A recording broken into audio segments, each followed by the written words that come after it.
और वापस आओ, वापस आओ, वापस आओ, वापस आओ। फिर अपने माथे पर ध्यान केंद्रित करने की कोशिश करो। माथे के बीच में जहां पे आईब्रो होते हैं उसके बीच में ध्यान केंद्रित। हाँ, मुश्किल होगी तो आंखें नहीं खोलना। हाँ, अब धीरे से अपने हाथ उठाएंगे और रब करेंगे। आंखें नहीं खोलनी है।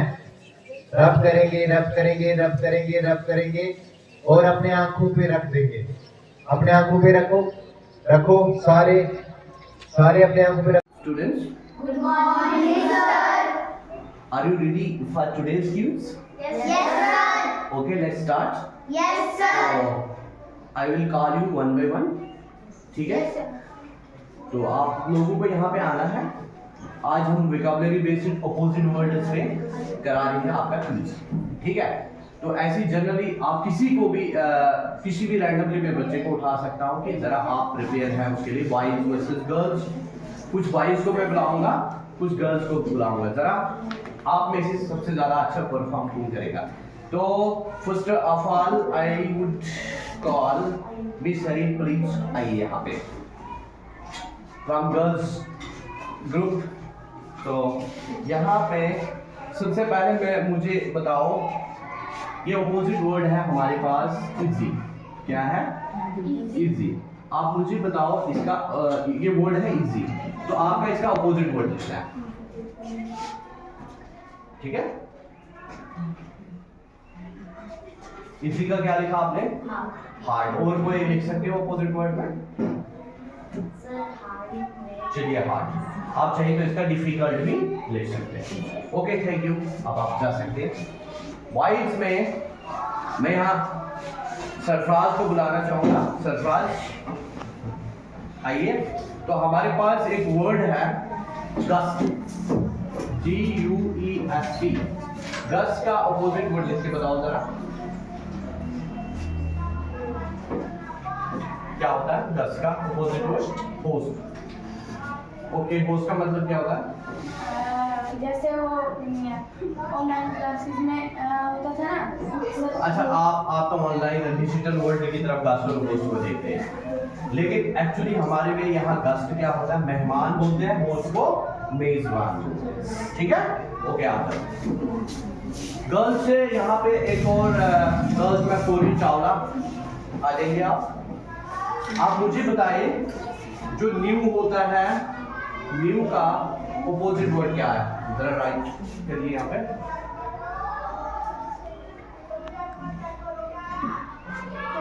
क्या होता है? तो ओल्ड का मीनिंग क्या होता है? ओल्ड का मतलब पुराना। Very good. न्यू का मतलब नहीं। हाँ, वेरी गुड, शाबाश। ओके, अभी वाइड से फौज, FOES, फौज जो वर्ड है फौज, इसका क्या आएगा अपोजिट वर्ड? मैं यहाँ पे परमेश, आइए लिखिए फौज का क्या आएगा?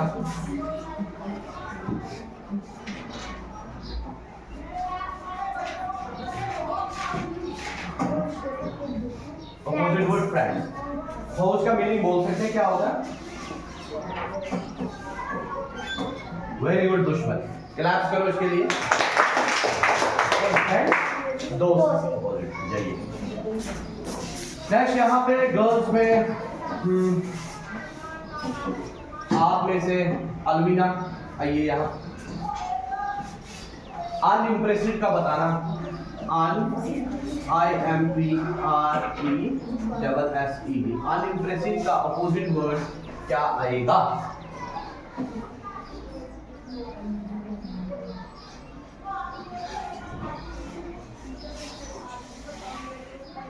क्या होता है बच्चे? Impressive. Very good. Next, Y से यहाँ पे बारिश आएगा।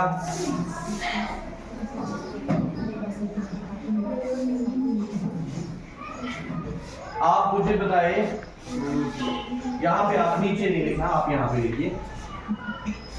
आप मुझे बताओ, ये जो फ्यू होता है, फ्यू का अपोजिट क्या आएगा?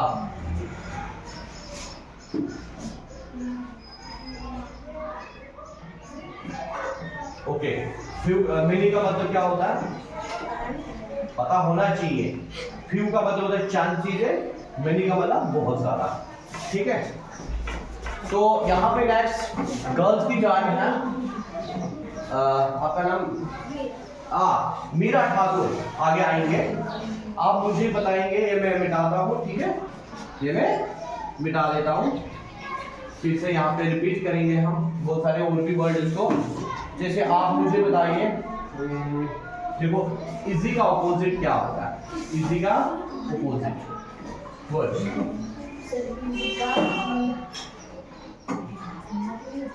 हार्श।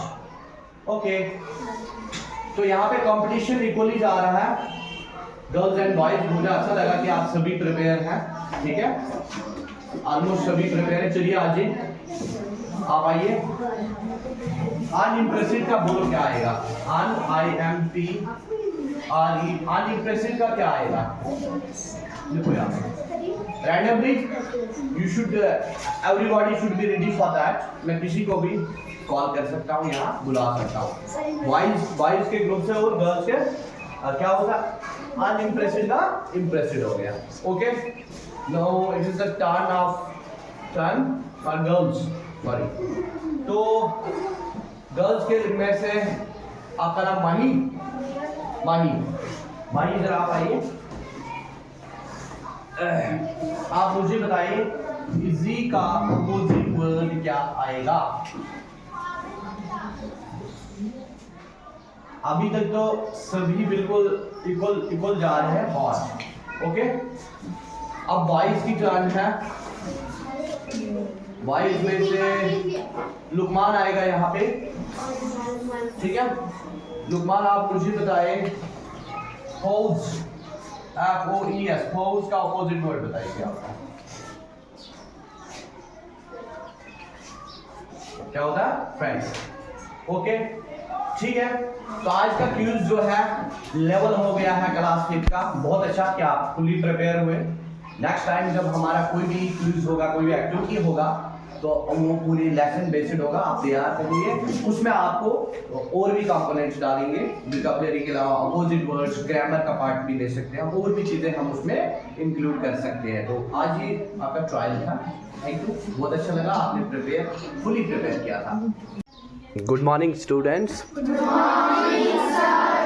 तो आज आप सबको पता है, आज जो है हम एक एक्टिविटी कर रहे हैं अपना जो साइंस सब्जेक्ट है उसके lesson sorting of material into groups में। तो are you ready for this activity? Yes, sir. Okay, तो randomly I will call you one by one. Yes, sir. I have kept here some materials which are mostly metals and non-metal, but you had to group it into the particular groups, ठीक है। तो आपको इसमें क्या करना है, particular groups में इसको जो है क्लासीफाई करना है। जो मेटल है वो मेटल की कैटेगरी में डालोगे, वो जो नॉन मेटल है उसको नॉन मेटल की कैटेगरी में डालोगे। ये मटेरियल्स है हमारे पास कुछ, जिसको आपने मेटल और नॉन मेटल की कैटेगरी में। देखता हूँ मैं ज़रा आपको कितना कॉन्फिडेंस है कि मेटल्स और नॉन मेटल्स में हम लाइफ में डिफ्रेंशिएट कर पाते हैं कि नहीं। क्योंकि जो मेटल्स और नॉन मेटल्स जो मटेरियल्स हैं, कहीं ना कहीं हम एवरीडे लाइफ में इन चीज़ों से घिरे हुए हैं। ये चीज़ें हमारी लाइफ में रोज़मर्रा की ज़िंदगी में हमारे काम आते हैं, और ये हम समझ पाए कि असल में मेटल्स और नॉन मेटल्स में फ़र्क क्या है। देखो बच्चे, अगर हम देखेंगे, मैं पहले समझाना चाहूँगा, जो मेटल्स होते हैं ना, मेटल्स जिनको हम धातु भी बोलते हैं, मेटल्स की कुछ प्रॉपर्टीज़ होती हैं, वो ये रहती है, जैसे मेटल्स जो है चमकते, शाइन करते, जैसे गोल्ड है, सिल्वर है, जैसे कोई रिंग पहनता है, ज्वेलरी में मोस्टली यूज़ करता है, ये मेटल्स है। हम इनको पहनते क्यों हैं? क्योंकि ये शाइन करते, रस्ट इनमें नहीं लगता, बहुत अच्छी प्रॉपर्टीज इनमें देखने को मिलती है।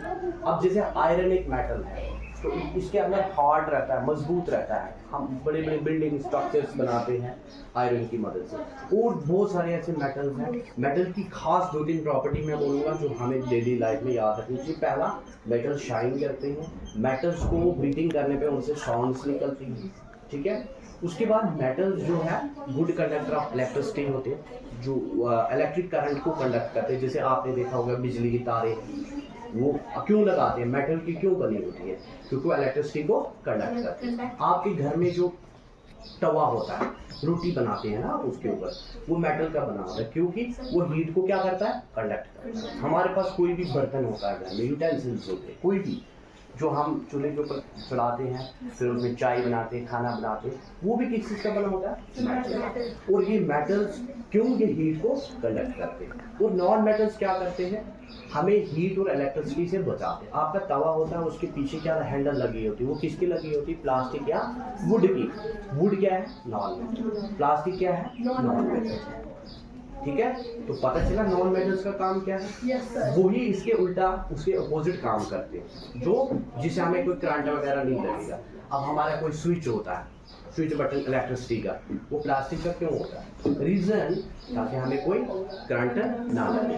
तो इसीलिए इसके बेसिस आज मैं देखता हूँ कि आपने कितना सीखा है इस लेसन में। मैं आपको बुलाऊंगा यहाँ पे किसी भी बच्चे को। तो यहाँ पे चलिए, आप सबसे पहले प्रेयर नाइट को बुलाऊंगा, आप आइए यहाँ। आप मुझे बता दीजिए ये जो मटेरियल्स यहाँ मैंने रखे हैं, ठीक है, यहाँ से आ जाइए। तो ये मटेरियल्स मैंने मिक्स रखे, आप इनको मेटल्स और नॉन मेटल्स में अलग करके बताओ, ठीक है। मेटल की, ठीक है, बोलना भी। Dice is non. ये duster, this is non metal है। Yes sir. और Sharpener. Okay, Eraser. Pen. Marker and pen. ठीक है। Scale. ये सारे क्या है, Non-metal. मेटल्स में बोलना है। Geometry box. Scissor. Coin. Keys. And divider. Okay, तो ये आपने ग्रुप कर दिया इनको किस प्रॉपर्टी के बेस पे, जो मेटल्स है और ये नॉन मेटल। गुड, क्लैप्स करो इसके लिए। चलो नेक्स्ट, अब बॉयज में बुलाऊंगा मैं बॉयज किसी को, शाबाश। यहाँ पे बॉयज में आजिम आ जाओगे।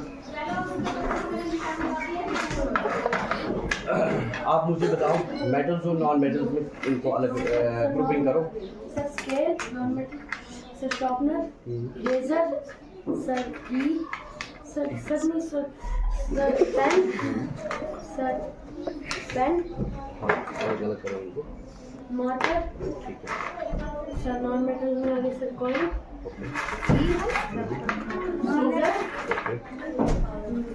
डिवाइडर जी। और ज्योमेट्री बॉक्स। और ये कहाँ जाएगा, सर ये नॉन मेटल, ये क्या है, सर डस्टर, किस चीज़ का बना है। Sir would. आजिम के लिए भी एक बार जोरदार। उसके बाद यहाँ पे कौन आएगा, चलिए आप आ जाइए, ठीक है। बताओ मुझे, ये है, क्या नाम है आपका, मालिक बासले। करो इनकी ग्रुपिंग। Scale non-metal है. और pen. Marker. Eraser. Sharpener. और पेन और डस्टर। और बाकी ये सब क्या है, और ये मेटल्स में आ गया डिवाइडर, सीजर, कीज और कॉइन। तो ये तो इसमें तो नॉन मेटल भी लगा हुआ। सर इससे नॉन मेटल इसलिए लगा सर ये ज़्यादा मेटल से बना हुआ है। अच्छा, मोस्टली तब जाके आपने इसको मेटल में कर दिया। और सर ज्योमेट्री बॉक्स। बहुत बढ़िया।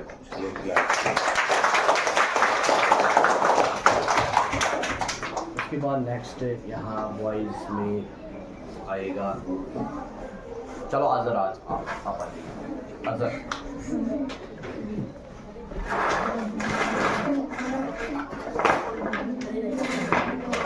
मेटल को नॉन मेटल को अलग, ठीक है, ओके। बोलना साथ में सर ये नॉन मेटल जी। Sir duster, sir code, sir sharpener, marker, eraser, बाकी ये सारे मेटल। मेटल है। इनमें से मुझे बताओ सबसे प्योर मेटल कौन सा है, प्योर आपको दिख रहा है एकदम, सर कॉइन। हाँ, सबसे प्योर मेटल कॉइन, क्योंकि कहीं न कहीं इसमें नॉन मेटल लगा हुआ है, छोटा मोटा इसमें नॉन मेटल लगा हुआ। आप ज्योमेट्री बॉक्स को भी बाहर से दिखने पे बोल सकते हैं ये प्योर मेटल की है। चलिए इसके लिए भी क्लास कीजिए। नाम है जाहिद, जाहिद आपका नाम है, आ जाओ।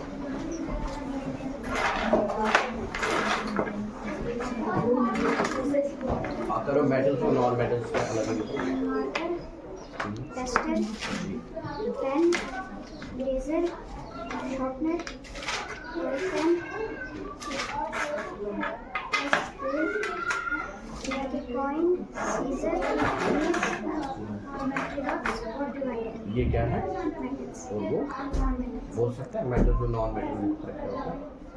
मेटल्स होते हैं मेटल्स जो हीट हो हीट और इलेक्ट्रिसिटी को कंडक्ट कंडक्ट करे, और नॉन मेटल्स होते हैं जो हीट और इलेक्ट्रिसिटी को कंडक्ट नहीं करते। ओके, इसके लिए जाहिद के लिए क्लैप।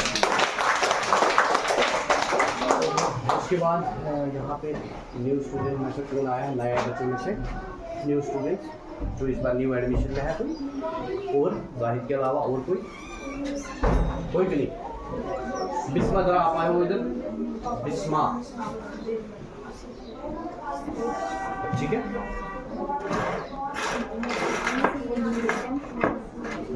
एकदम प्योर नॉन मेटल्स और मेटल्स वाला प्योर सर नॉन मेटल्स जो प्योर नॉन 100%।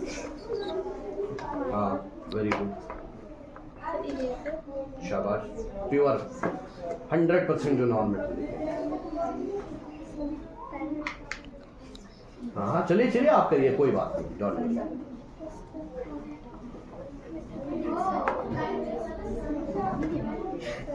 शार्पनर, ओके, आप करिए अपने हिसाब से, फिर मैं बताता हूँ।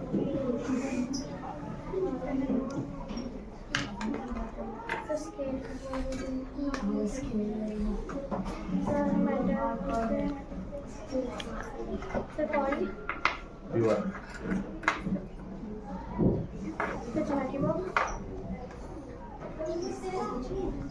ओके, आपने ट्राई बेस्ट किया है यहाँ पे, बिस्मा ने अपनी तरफ से बेस्ट किया, लेकिन बिस्मा के लिए मैंने डिफ़िकल्टी जो है बढ़ा दी थी थोड़ी, मेटल्स और नॉन। अब यहाँ पे इसको मैंने जो ग्रुपिंग करने के लिए बोला प्योर, लेकिन कुछ चीज़ें इसने सही की है, कुछ इसने गलत की है, ठीक है। आपने जो है शार्पनर नॉन मेटल डाला, लेकिन इसके अंदर जो शार्पनर की ब्लेड है ये लगी है मेटल की, इसलिए हम इसको ना मेटल में रखेंगे अभी फिलहाल, ना नॉन। आपने ये जो है पेन लिया था, इसमें आगे जो लगा होता है, ये क्या बोलते हैं, बॉल लगा होता है, ये कहीं ना कहीं मेटल का होता है, तो और पीछे जो मैक्सिमम बॉडी है इसकी नॉन मेटल, तो इसका मतलब उस प्योरिटी के हिसाब से हम बिल्कुल ना मेटल, इसको नॉन मेटल में भी नहीं डाल सकते, तो मेटल, ये दोनों यहाँ पे आ गए। बाकी इसने चार चीज़ें प्योर नॉन मेटल को अलग कर दिया था, तो प्योर मेटल्स को भी अलग कर दिया। फिर भी इसके लिए क्लैप्स करो, बढ़ा दिया था मैंने इसके लिए, चाहिए। अब नेक्स्ट रेंडमली लास्ट एक दो बच्चों को मैं उठाने वाला हूँ। आई थिंक हमारी क्लास का टाइम अभी कितने मिनट है? अभी है टाइम क्लास का कितने मिनट लेफ्ट है? वॉच है किसी के पास? नहीं, ओके कोई बात नहीं, डोंट वरी, बेल बजेगी तब तक हम चलते रहेंगे अपने काम में, ओके। तो यहाँ पे जो है और एक क्वेश्चन, आप आ जाओ, आप मुझे मेटल्स और नॉन मेटल्स को, प्योर नॉन मेटल और मेटल को अलग करें, जो प्योर है 100% pure, 100% non,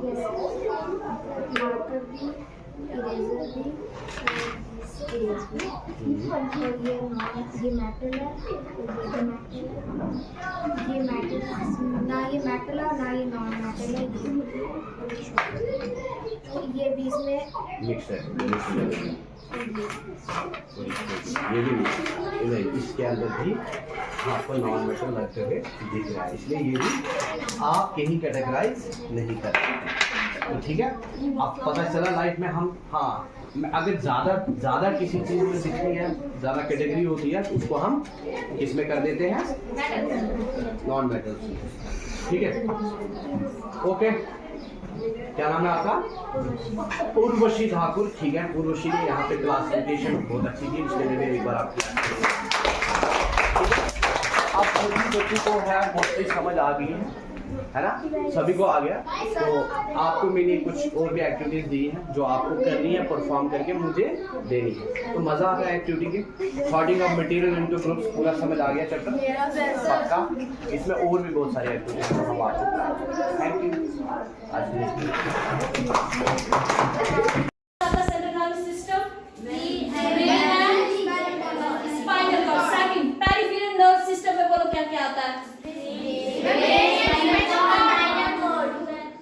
brain and spinal cord, पता है ना ब्रेन कहाँ होता है?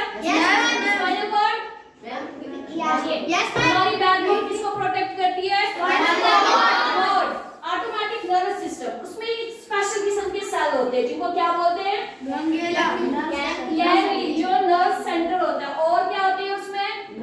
नर्व्स। और बताओ कि नर्व फाइबर्स को क्या बोलते हैं? जब ग्रुप होते हैं bundle of nerve fibres, nerves ही बोलते हैं। और न्यूरॉन्स क्या होते हैं? Nerve cells. Lesson about my body. The food that we get into the stomach where it is digested. The stomach inside. Lesson about my body. Skeleton is a chain of bones in shape of an A lesson about my body. Muscles. Our skin protect the muscles. Muscles cover over the skeleton. Muscles help in movement. They protect the bones.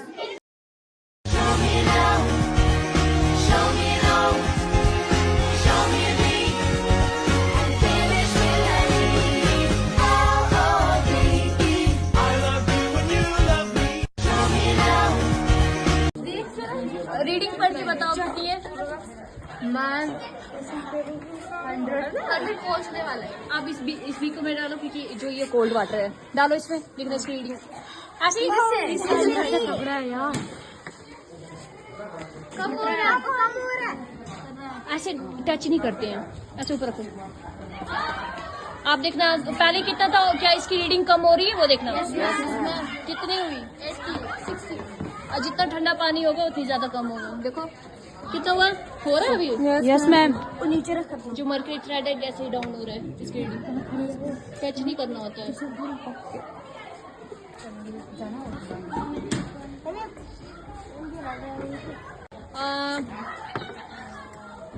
नाम क्या है? महविश। आप ये बताओ ये क्या है? Very good. अंश, इसको क्या बोलते हैं? बीकर। और आरुष, जो ये बीकर की बीच में, इसको क्या बोलते हैं? Clinical thermometer, laboratory thermometer. Clinical thermometer किसके लिए यूज होता है? बीमार होगा इंसान। लेबोरेटरी वाला एक्सपेरिमेंट। तो जो ह्यूमन बॉडी में जब हमारे फीवर होता है, हम क्लिनिकल जो मेजर करते हैं वो क्लिनिकल होता है या लेबोरेटरी होता है? अब आप बताओ, वो जो पेपर है, कौन सा पेपर है ये? इनका वायर गॉज है यहाँ पे? कौन सी? और ये इसका क्या काम है? हाँ, ट्राइपॉड स्टैंड है। इसके ऊपर क्या रखते हैं, जैसे बीकर या फ्लास्क? हाँ, वायर गाज, फिर फ्लास्क, और नीचे बर्नर या कैंडल जिसका इस्तेमाल करना हो वो टोंगे। थर्मामीटर कैसे यूज करते हैं? जो बल्ब है वो नीचे वाली साइड रखते हैं, डिप जो भी सबस्टेंस हो उसके बीच में रखते हैं, या ये वाली साइड रखते हैं? कौन सी वाली साइड होता है? और इसको टच नहीं करना होता, जो भी कंटेनर हो, बीकर है, उसको टच नहीं करना होता है। गर्मी के दिन थे, बाबूजी दफ्तर गए हुए थे। अम्मा दोनों बच्चों को कमरे में सुलाकर खुद सो गई थी, लेकिन बच्चों की आंखों में आज नींद नहीं कहा। अम्मा जी को बहलाने के लिए दोनों दम रोके आंखें बंद किए मौके का इंतजार कर रहे थे। यूं ही मालूम हुआ कि अम्मा अच्छी तरह से सो गई। दोनों चुपके से उठे और बहुत धीरे से दरवाजे की सिटकनी खोलकर बाहर निकल आए। Good afternoon, my name is Aruna Hafeez और मैं आज आपको बताऊंगी टाइप्स ऑफ कल्चर। हमारे सिलेबस में डिफरेंट टाइप्स ऑफ कल्चर थे। वो कल्चर एग्रीकल्चर, ये वो साइंस और आर्ट होता है जहाँ पर सॉइल की कल्टीवेशन होती है, क्रॉप्स को रेज किया जाता है और रेयरिंग ऑफ लाइफ स्टॉक होती है। सिरीकल्चर वो ये सेरीकल्चर जो जहाँ पर कमर्शियल रेयरिंग ऑफ सिल्क होता है, जहाँ पर सिल्क को प्रोड्यूस किया जाता है। और पैसिकल्चर जहाँ पर ब्रीडिंग ऑफ फिश होता है, फिश को पाला जाता है। और विटिकल्चर जहाँ पर कल्टीवेशन ऑफ ग्रेप्स होती है, ग्रेप्स को कल्टीवेट किया जाता है। Horticulture growing vegetables flowers and for commercial use, जहाँ पर वेजिटेबल्स फ्लावर्स और फ्रूट्स को ग्रो किया जाता है। Thank you. These are about different types of culture. Are you getting this? Yes, ma'am. Everyone? Yes, ma'am.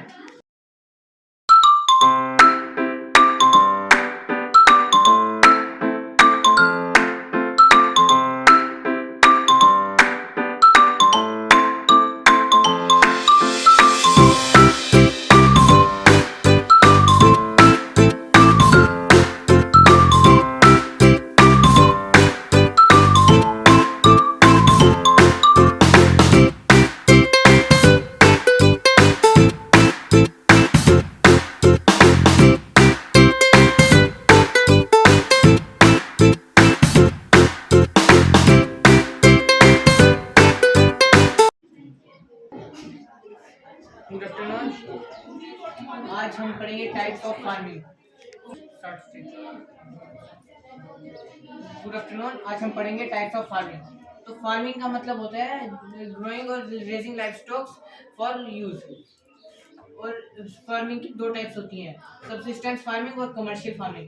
Subsistence farming वो होती है जो अपने यूज के लिए ही खाली फार्मिंग की जाती है, और कमर्शियल फार्मिंग होती है जो बहुत बड़े स्केल में की जाती है और वो कमर्शियल यूज के लिए की जाती है। अब सबसिस्टेंस फार्मिंग की आगे दो टाइप्स होती है, इंटेंसिव और प्रिमिटिव। इंटेंसिव फार्मिंग में फार्मर्स बहुत ज़्यादा लेबर लगाता है, बहुत हाई यील्ड के लिए वो थोड़े से एरिया से हाई यील्ड क्रॉप्स चाहता है। और प्रिमिटिव फार्मिंग वो होती है जिसमें फार्मर्स जो होते हैं वो हम नॉर्मल मशीन्स का यूज़ करते हैं और ओल्ड टेक्निक्स का यूज़ करते हैं और ट्रेडिशनल टेक्निक्स का। अब प्रिमिटिव फार्मिंग भी आगे दो टाइप्स में होती है, शिफ्टिंग कल्टीवेशन और न्यूमेटिक हर्डिंग। फर्स्ट है शिफ्टिंग कल्टीवेशन। शिफ्टिंग कल्टीवेशन वो होती है जब हम कोई घास जो भी होती है, सूखी हुई घास जो होती है, हम उसको जला के वापस वहीं पे मिक्स कर देते हैं और फ्लो करते टाइम वो जो होती है वो मिक्स हो जाती है घास, वो ऐश सॉइल में। और शिफ्टिंग कल्टीवेशन को हमने दूसरा नाम हमने नहीं, ऐसे इसके सेकंड नेम से बुलाया जाता है क्या? वेट, शिफ्टिंग कल्टीवेशन को और क्या बोला जाता है? Raise your hands, raise your hands, stand up. What is the second name of shifting cultivation? Hand raise किया था, हवा में किया था। Slash and burn. सेकेंड आती है हमारी नोमैटिक हर्डिंग। नोमैटिक हर्डिंग में हम क्या करते हैं, हम एनिमल्स को पालते हैं ताकि हम उनसे अपने यूजफुल प्रोडक्ट्स, डेली प्रोडक्ट्स ले सकें, जैसे कि मिल्क। अब आती है हमारी second type commercial farming. Commercial farming तो ग्रोइंग होती है कमर्शियल यूज़ के लिए, इकोनॉमिक एक्टिविटीज़ के लिए और अर्निंग मनी के लिए कमर्शियल फार्मिंग की जाती है। इसमें क्रॉप्स उगाई जाती है और बहुत ज़्यादा स्केल में, और वहाँ पे बहुत से एनिमल्स को पाला जाता है। ये आगे तीन टाइप्स में डिवाइड होती है। फर्स्ट है कमर्शियल ग्रेन फार्मिंग, इसमें खाली ग्रेन्स को ही उगाया जाता है बहुत बड़े स्केल में कमर्शियल यूज़ के लिए। सेकेंड है प्लांटेशंस, इसमें एक ही टाइप की ग्रेन उगाई जाती है, जैसे कि अगर हमने शुगर केन उगाया है तो हम खाली शुगर केन का ही खेत होगा बहुत बड़ा। थर्ड है मिक्स फार्मिंग। मिक्स फार्मिंग में फार्मर्स बहुत से क्रॉप्स को एक साथ लगा देते हैं और उनमें से कुछ लिग्नियमस क्रॉप्स भी होती है, वो नाइट्रोजन फिक्स करने में हमारी हेल्प करती है इन क्रॉप्स में, प्लांट्स की हेल्प ताकि जो हमारी सॉइल है उसके न्यूट्रिएंट्स खत्म ना हो सके। Thank you.